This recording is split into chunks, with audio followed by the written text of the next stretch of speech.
Ayan, muli po. Magandang araw po sa bawat po sa atin. Tuloy po tayo magbigay oras, panahon na mabibigay natin sa ating Diyos na buhay.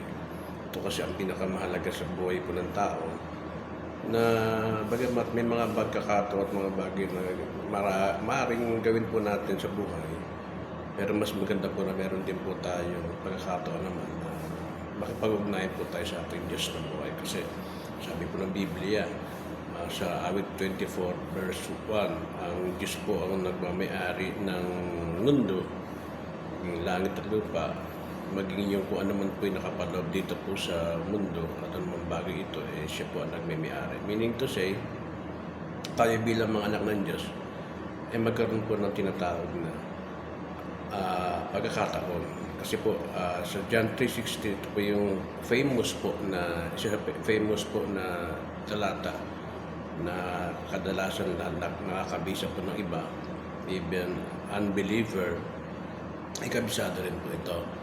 So dito makita natin na pinapakita po dito na yung tinatawag po na konteksto po na kay Nicodemo na bagamat Pharisees po siya, magaling po sa salita ng Diyos, sa Word of God on that time, pero pinapakita rito na tila hindi niya rin naiintindihan dahil nga pumunta siya kay Jesus Christ para tanungin kung ano nga po ang layunin o ibig sabihin kung bakit ganun na nangyayari nung magpunta po nang mamuhay po ang Panginoon Kristo sa lupa noon, ay nakita niya nakakaiba.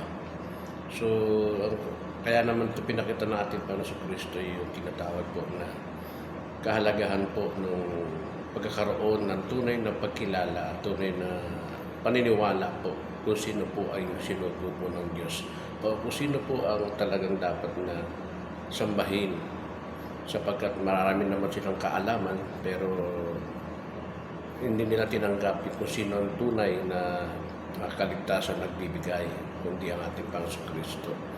Kaya nga dito, naparito ang Panginoon hindi para kundi man tao, kundi bigyan ng kaligtasan. Kaya lang, mayroon pong pasubali na kung hindi tayo maniniwala, ikukundi mo tayo ng Diyos, judges po tayo. Pero tayo pong mga naniniwala sa Kanya na magkaroon po tayo ng pag-ibig sa Diyos, pagsamba, hindi na tayo magkakaroon ng tinatawag na kondemnasyon o kaparusahan, kundi magkakaroon po tayo ng tinatawag na katuwiran ng Diyos na nagmula po sa ating Panginoon Kristo.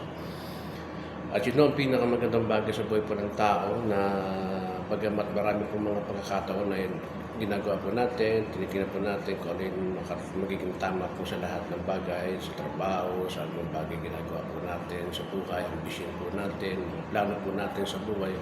Pero mas dapat din natin tingnan kung ano po talaga ang layunin ng Diyos po sa buhay natin. Kung ano yung bagay na gustong mangyari una sa buhay po natin.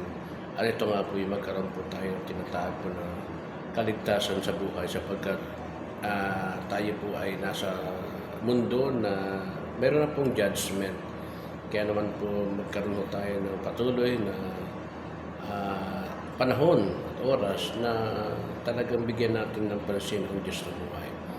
Bagamat may mga pagkakataon talaga na lahat ng oras ay binibigyan natin sa ating sarili, sa ating magagawa. Pero masigit po natin, bigyan din ng pagkakataon na mabigyan din natin ang oras panahon ng ating Diyos ng buhay. Salamat po and good morning.